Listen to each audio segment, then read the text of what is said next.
em João 17, Jesus Cristo está fazendo essa que é chamada de uma oração sacerdotal. Está falando com Deus a respeito, como se fosse assim, um balanço da obra que ele havia feito naqueles 3 anos e meio do seu ministério. Então, lá no 17,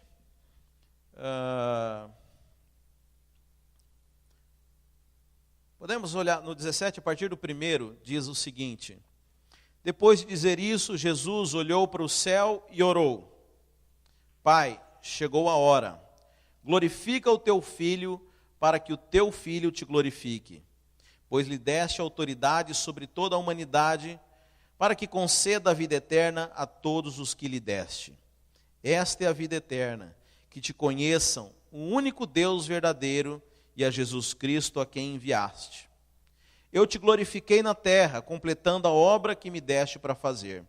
E agora, Pai, glorifica-me junto a ti, com a glória que eu tinha contigo antes que o mundo existisse. Eu revelei teu nome àqueles que do mundo me deste. Eles eram teus, tu os deste a mim, e eles têm obedecido a tua palavra. Agora eles sabem que tudo o que me deste vem de ti, pois eu lhes transmiti as palavras que me deste, e eles as aceitaram. Eles reconheceram de fato que vem de ti e creram que me enviaste. Eu rogo por eles. Não estou rogando pelo mundo, mas por aqueles que me deste, pois são teus. Até aí, irmãos. Bem, lá no verso 6, gostaria que você olhasse novamente. Jesus Cristo diz o seguinte: eu revelei teu nome àqueles que do mundo me deste. Jesus Cristo está dizendo que ele revelou o nome de Deus.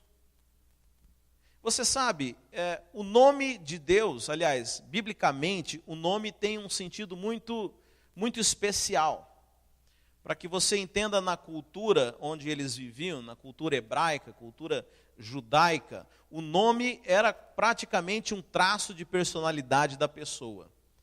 E por vezes os pais, era muito comum, esperavam até alguns meses de vida da criança para poder lhe dar um nome. Porque o nome indicava um traço de personalidade, né? Nós conhecemos a história de Jacó, que nasceu agarrado no calcanhar do seu irmão, era gêmeos, né?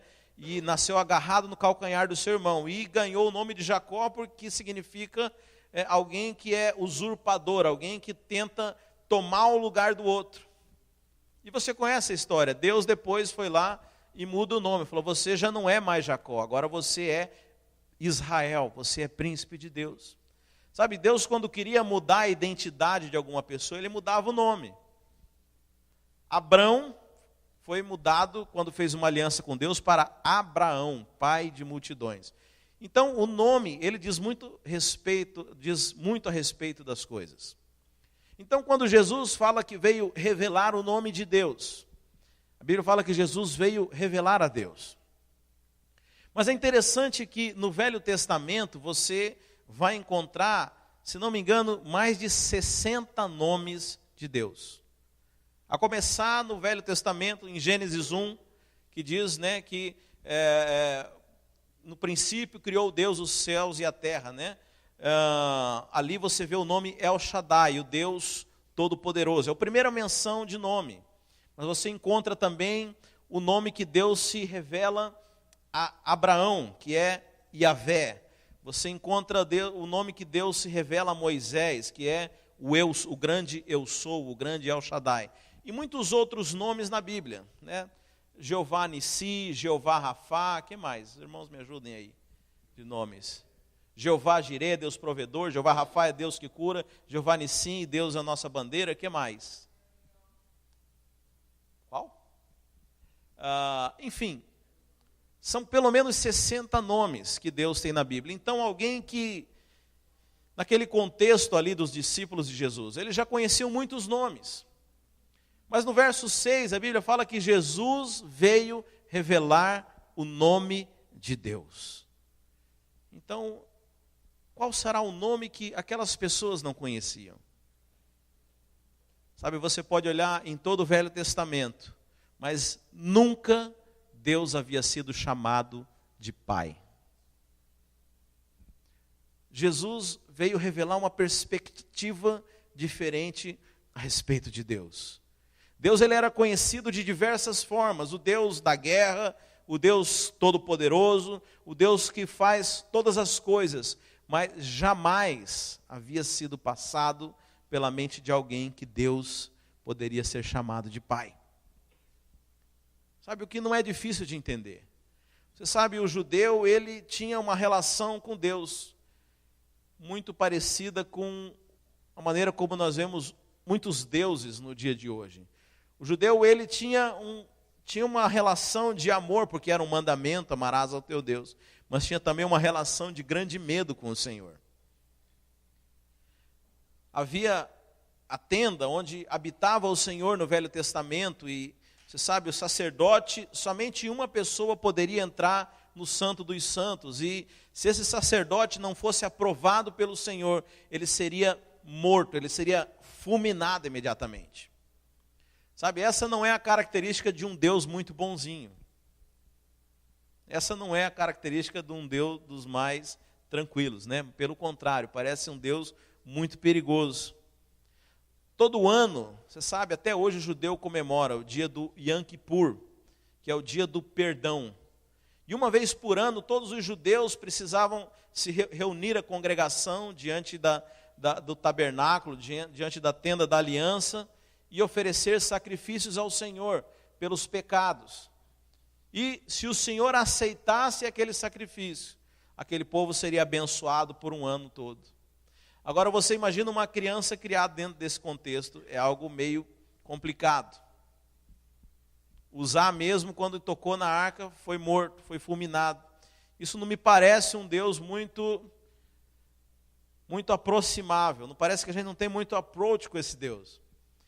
Mas Jesus Cristo, ele vem estabelecer um outro padrão, ele vem mostrar uma nova face do Senhor. Jesus Cristo agora vem manifestar a Deus como Pai. Eu sei que hoje parece um senso comum, irmãos, porque até aqueles que são ímpios, eles falam que são filhos de Deus, né?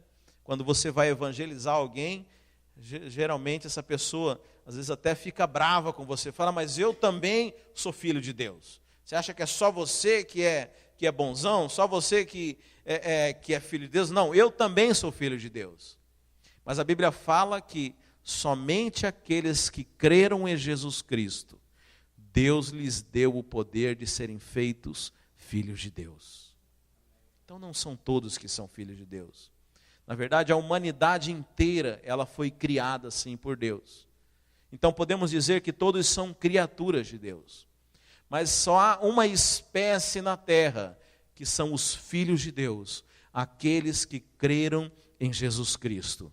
E a Bíblia fala que esses receberam o poder. Veja, é um poder, não é algo natural. É algo que vem dos céus. O poder de serem feitos filhos de Deus.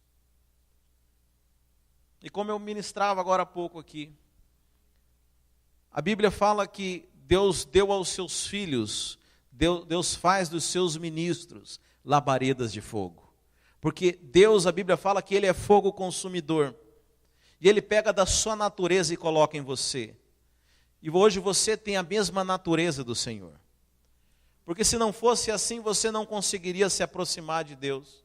Se não fosse assim, você não conseguiria se relacionar com Deus. E é interessante que, uma vez que agora nós temos a natureza do Senhor, eu lembro que há um tempo atrás eu fazia seminário, e um aluno lá, muito esperto, fez uma brincadeira com o pastor Aloísio, e ele disse assim, pastor, eu sei um lugar onde Deus não está. O senhor fala que Deus está em todo lugar? Ele falou assim, Deus não está no inferno. E o pastor Aloísio, na sua sabedoria, falou, realmente, Deus não está no inferno, Ele é o inferno. Ele é fogo consumidor. Naquele dia o fogo do Senhor vai consumir tudo. Mas aqueles que têm a natureza de Deus vão permanecer e vão se tornar mais fortes juntamente com Ele. Na verdade, o inferno é algo porque é insuportável, porque a presença de Deus, para aqueles que não têm a mesma natureza deles, não conseguem ficar próximos dele. Mas o problema, irmãos, é que nós nos convertemos, nós nos tornamos filhos, mas muitas vezes não nos demos conta dessa transformação que ocorreu em nossas vidas. Sabe, Deus não é mais para nós esse ser distante e perigoso e julgador, não. Hoje nós somos da mesma natureza do Senhor. Mas muitas vezes, e por causa de uma influência de um sistema religioso, nós não entendemos que somos filhos. E continuamos agindo como se fôssemos de uma natureza diferente do Senhor e que Deus fosse um Deus como os deuses pagãos, onde nós somos quase que escravos e tendo que fazer as coisas sob pena de sermos punidos e julgados por esse Deus. E é isso que Jesus Cristo veio revelar aos homens. O nome de Deus agora como Pai, é uma face diferente de tudo aquilo que você aprendeu no Velho Testamento, tudo aquilo que os fariseus ensinavam, tudo aquilo que os rabinos ensinavam, que aqueles religiosos da época, tudo que eles ensinavam a respeito de Deus, isso não vale mais agora. Porque agora Deus é Pai. Sabe, você precisa entender essa realidade nova da qual nós vivemos. Você já parou para analisar como é que você ora a Deus? Existem dois tipos de oração que eu vejo. Eu gosto de observar as pessoas orando a Deus. Alguns oram assim: Senhor, meu Deus. Gosto de falar alto porque ele está longe, né? Meu Deus, tem misericórdia deste pobre pecador. Guarda-nos, ó Pai. Desvia a tua ira de nós. Isso é um tipo de oração. Mas tem outros que eu vejo orar que falam: Papai, Senhor, meu Pai, queria te pedir tal coisa, faz isso, faz aquilo. Sabe, essa é uma oração mais condizente com o Novo Testamento, com aquilo que Jesus Cristo veio para nos ensinar. Se você não entendeu esse nome que Jesus veio manifestar a nós, você está ignorando algo muito importante do Evangelho. Como é que eu posso falar para você de um relacionamento com Deus que não parte de um princípio de amizade, um princípio de aceitação e amor do nosso Pai? Mas muitos ainda se relacionam com esse Deus que é colocado no Velho Testamento, e não está errado, porque Deus ele continua sendo El Shaddai, El Rafa, o Deus que cura, o Deus que protege, o Deus da guerra, o Deus provedor. Mas quando Jesus fala que Deus é Pai, Ele é todas essas coisas ao mesmo tempo. Porque o seu Pai é aquele que te dá a provisão. O seu Pai é aquele que luta as guerras por você. O seu Pai é aquele que tem todo o poder e toda a suficiência para te dar todas as coisas. Não há mais necessidade de você lembrar de todos esses nomes se você entender o que é a paternidade de Deus sobre a sua vida. Mas é algo novo. Você sabe, não era algo simples para que eles entendessem. Jesus Cristo, quando ele foi levado para ser crucificado, o sumo sacerdote só condenou ele quando ouviu que ele falou que ele era filho de Deus. Era uma blasfêmia para o judeu ouvir que ele era filho de Deus. Sabe, e muitas vezes nós não falamos isso porque há esse senso comum que todos são filhos de Deus. Mas quando você começa a agir como um filho de Deus, você escandaliza as pessoas. Porque as pessoas não conseguem entender essa relação de paternidade, ou mesmo se você entender nos dias de hoje, a referência que nós temos a respeito de paternidade, ela é algo que foi corrompida e distorcida pelo mundo, justamente para que nós não tenhamos uma boa relação com o nosso Deus. Mas Jesus Cristo, Ele quer que você se relacione com Deus como seu Pai. Sabe, há uma passagem que eu gostaria que você abrisse a sua Bíblia. Lá em Romanos 8:15.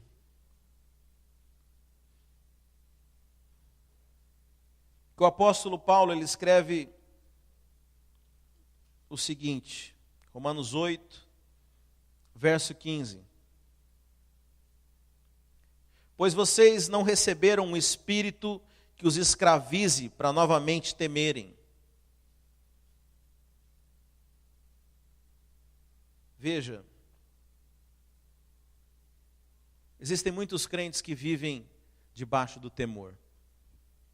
Existem muitos crentes que vivem dentro de uma escravidão de medo. Uma vida cristã medíocre, onde ele tem medo do próprio Deus. Onde ele serve a Deus, mas ele tem o tempo inteiro medo de que o Senhor vá puni-lo, ou não vá abençoá-lo, ou não vá fazer as coisas. E o apóstolo Paulo fala que você não recebeu esse espírito para que novamente você viva nessa vida atemorizada. Mas diz o seguinte: vocês não receberam o espírito que os escravize para novamente temerem, mas receberam o espírito que os torna filhos por adoção, por meio do qual clamamos, Abba, Pai. Sabe, o apóstolo Paulo fala que há dois espíritos.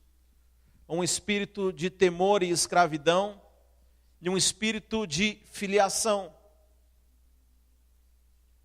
Se você recebe o espírito de filiação, você não está debaixo da escravidão e do temor.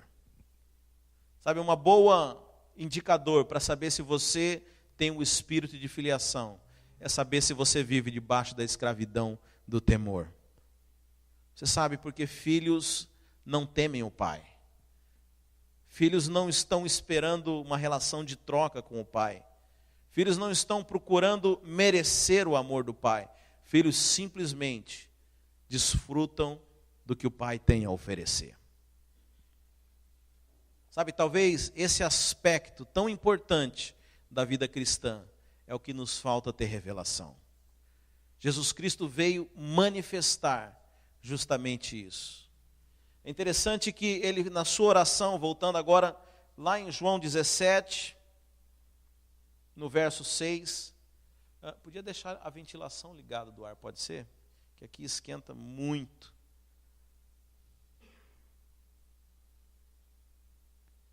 Voltando lá em João 17, verso 6.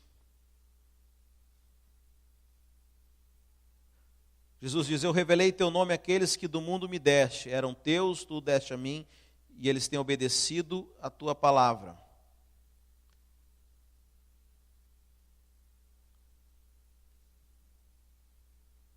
No 12, enquanto estava com eles, eu os protegi e os guardei no nome que me deste. Ora, o nome é Pai. Então, como que Jesus guardou os discípulos nesse nome? Sabe, às vezes nós achamos que existem alguns mantras evangélicos. E achamos que quando nós falamos sangue de Jesus, porque a Bíblia fala que o sangue de Jesus tem poder. E aí nós ficamos falando sangue de Jesus. E aconteceu uma situação, o sangue de Jesus. Não. O que tem poder não é você falar o sangue de Jesus. O que tem poder é você entender o que o sangue de Jesus fez por você. Esse é o poder que é contido. Não são as palavras. Quando Jesus fala que guardou os discípulos no nome de Deus, no nome que deste, que é o nome que era Pai, não estava dizendo que todas as vezes que eles falassem Pai, algo diferente ou algum mantra ia acontecer. Mas Jesus está dizendo que por eles entenderem que eram filhos e que Deus era Pai, eles foram guardados. Por entenderem que eram filhos de Deus, eles foram guardados. Porque no momento de socorro, eles lembravam que tinham um pai. No momento de aflição, eles lembravam que tinham um pai.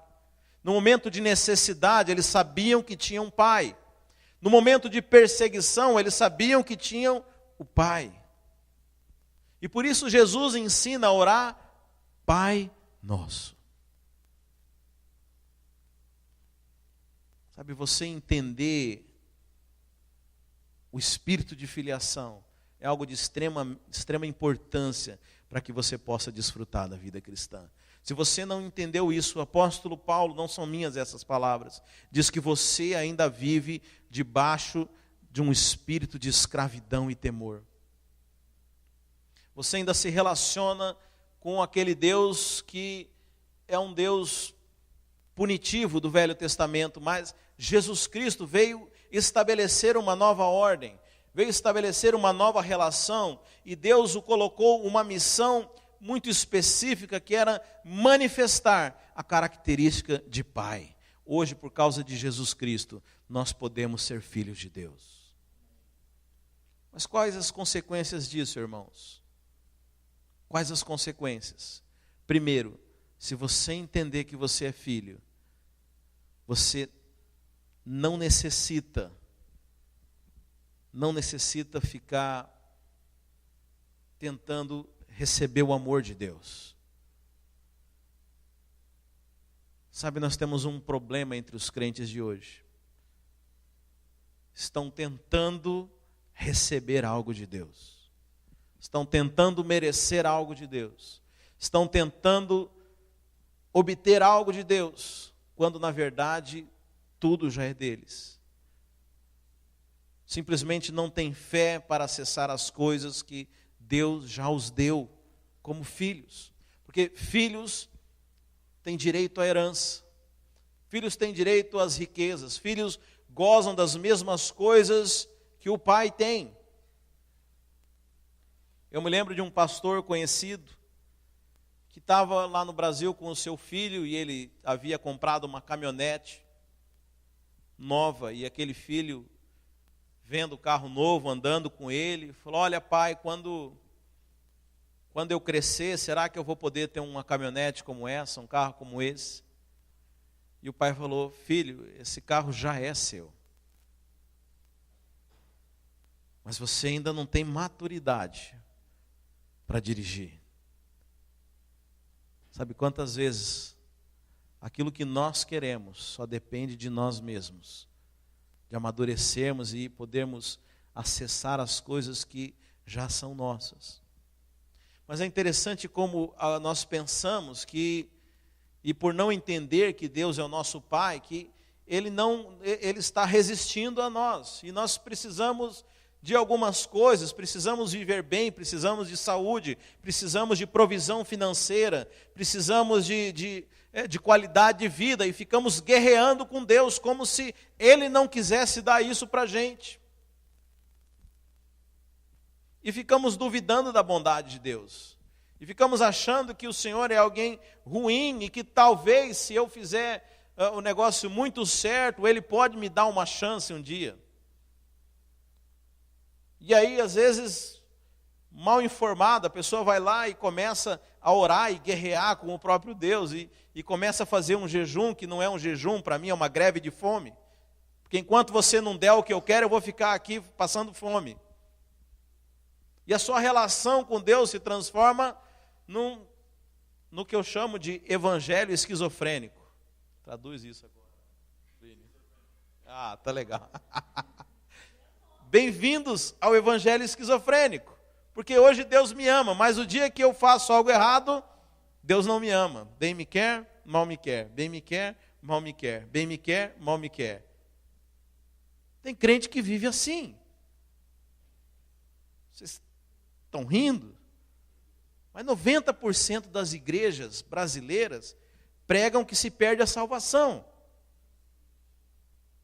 Ah, mas não fala que Deus te rejeita, que Deus é mau. Deus vai te mandar para o inferno, cara. Quem que é esse, então? Como que, se você errar, eu vou te mandar para o inferno? Como assim, gente? Temos que acabar com isso. A Bíblia fala que Deus é bom. Nós nos tornamos filhos. Ah, pastor, mas aqui fala que Romanos 8 diz que nós somos filhos por adoção. Você reparou isso? Filhos por adoção.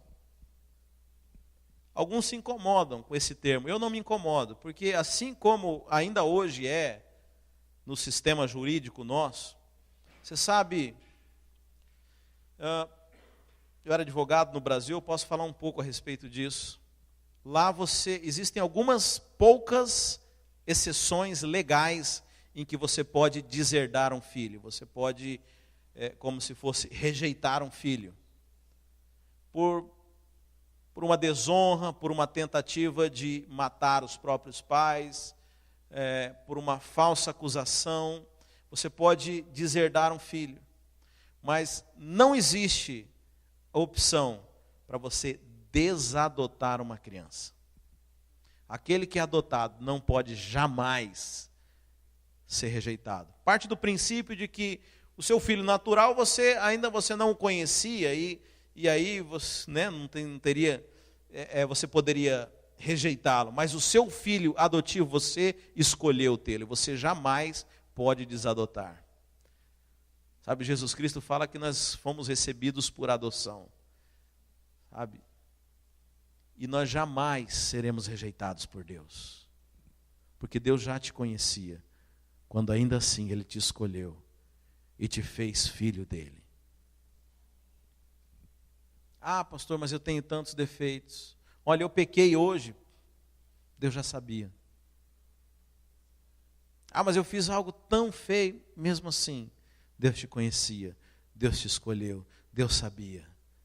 Sabe, se você entender isso, você vai mudar a sua vida. Jesus guardou os discípulos no nome do Pai.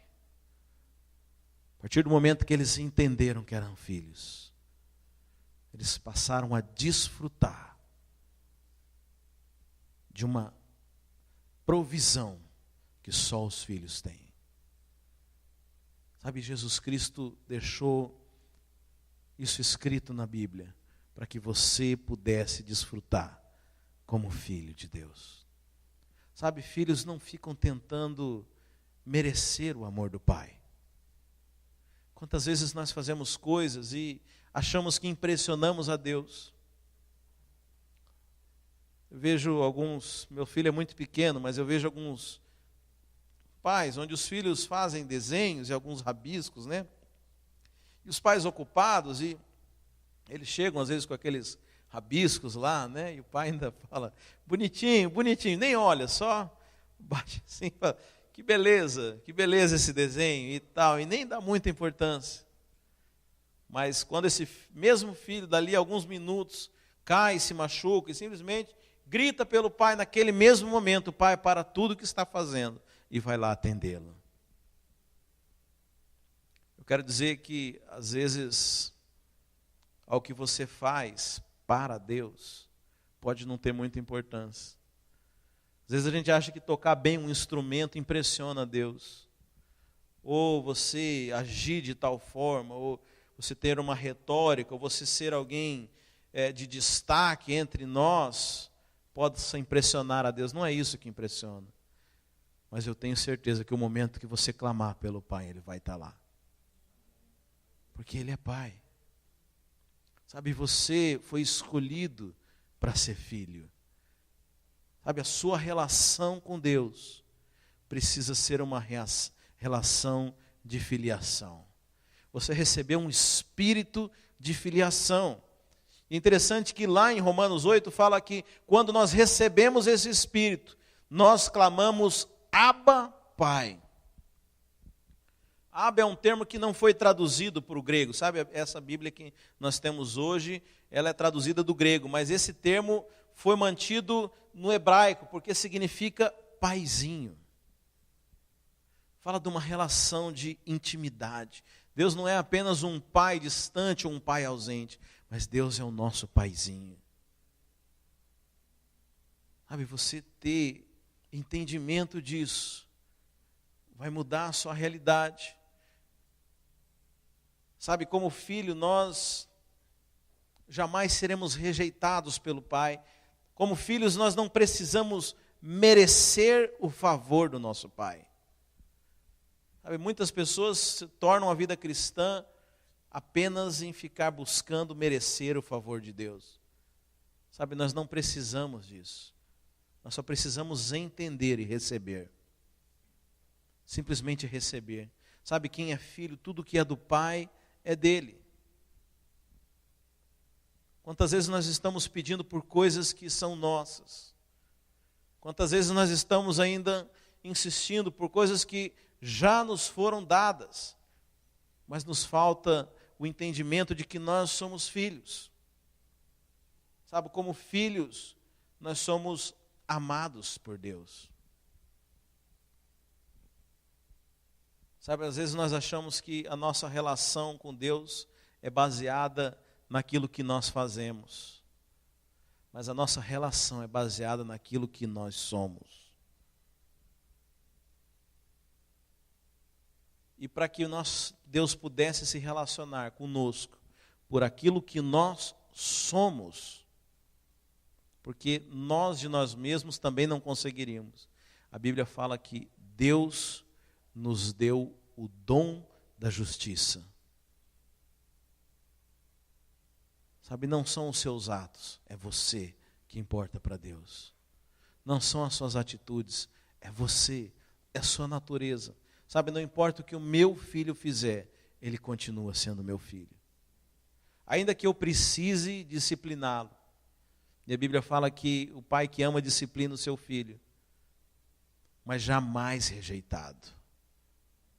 Se você não vencer o medo da rejeição por Deus, você não está pronto para a sua caminhada cristã. Você não está pronto para as mínimas coisas que Deus quer fazer com você. Você precisa entender que Deus é aquele que te ama, é aquele que é o seu Pai e que fez de você filho. Amém? Wilson, vamos ficar de pé, irmãos? Gostaria de orar nessa manhã para que o Espírito Santo de Deus nos trouxesse revelação sobre aquilo que Deus estabeleceu para nós. Nesses dias nós temos falado sobre intimidade com Deus. E intimidade, ela é fruto de confiança, é fruto de amor e é fruto de aceitação. Sabe, eu sei que muitos de nós sofremos por coisas que o mundo nos feriu, que às vezes a própria igreja nos feriu, que experiências mal sucedidas fizeram marcas em nós. Mas a Bíblia fala que o amor lança fora o medo. O amor lança fora o medo. Sabe, há um amor que é disponível para os filhos. Sabe, você como filho tem direito a esse amor. Sabe, nós somos filhos adotados, né? Eu me lembro de um amigo meu que se casou com uma mulher e ela tinha uma filha. E ele tinha uma grande expectativa de adotá-la, mas ele queria saber se ela queria ser adotada. Por vezes, há uma grande expectativa do Senhor, um grande desejo, mas é importante que essa relação seja uma relação de duas vias. É importante que você esteja aberto para esse amor. É importante que você esteja livre para ser amado. A Bíblia fala que nós devemos orar e confessar os nossos pecados. Sabe, há um tempo atrás eu tive uma revelação disso. Por que você confessa algo para alguém que já sabe de todas as coisas? Para alguém que é onisciente?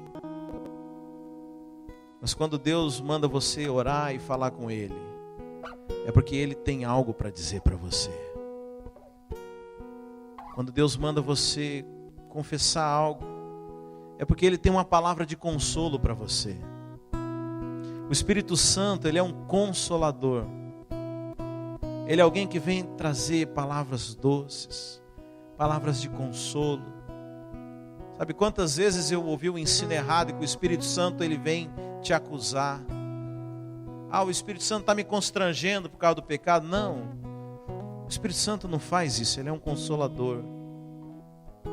Sabe quantas vezes o Senhor tem desejado falar coisas para você? Muitas vezes nós deixamos de experimentar simplesmente porque não sabemos ou não conhecemos. Mas eu te convido nessa manhã a fechar seus olhos e dizer a Deus que você quer aprender a viver como filho, como filha. Você quer experimentar da provisão da casa do Pai, experimentar do amor do Pai, do cuidado do Pai. Sabe, às vezes nesse país aqui, nós desde cedo vivemos longe da nossa família, dos nossos pais. Ou às vezes mesmo você que viveu junto com seu pai, você pode ter tido um pai ausente, ou um pai que não foi da melhor experiência. Mas há uma paternidade que vem dos céus. Há um pai que te gerou na eternidade. Um pai que sonhou com você. Há um pai que sonhou coisas grandes para você. Há um pai que tem uma expectativa de que você viva coisas maravilhosas. Sabe, que não deseja que você sofra, que você se sinta rejeitado. Sabe, esse pai está te esperando. Esse pai deseja se relacionar com você. Deus cuida de mim, na sombra das tuas asas. Deus cuida de mim. Eu amo a tua casa e não ando sozinho, não estou sozinho, pois sei. Deus cuida de mim. Deus cuida de mim. Na sombra das tuas asas. Deus cuida de mim. Eu amo a sua casa e não ando sozinho, não estou sozinho, pois sei. Deus cuida de mim.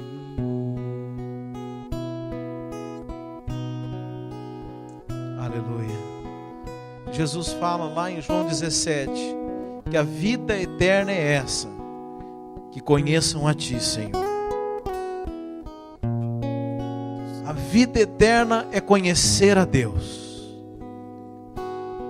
mas conhecer o verdadeiro Deus, não o Deus da religião, não o Deus dos livros históricos, dos teólogos, das teorias, não, o Deus vivo, o Deus que queima no nosso coração, através do Espírito Santo de Deus. Esse é o verdadeiro Evangelho, essa é a vida eterna, Conhecer a Deus, saber que Deus está presente nas suas necessidades, que Deus é aquele que cuida você, é aquele que não permite que nada aconteça com você, que conhece você, conhece até, sabe quantos fios de cabelos você tem.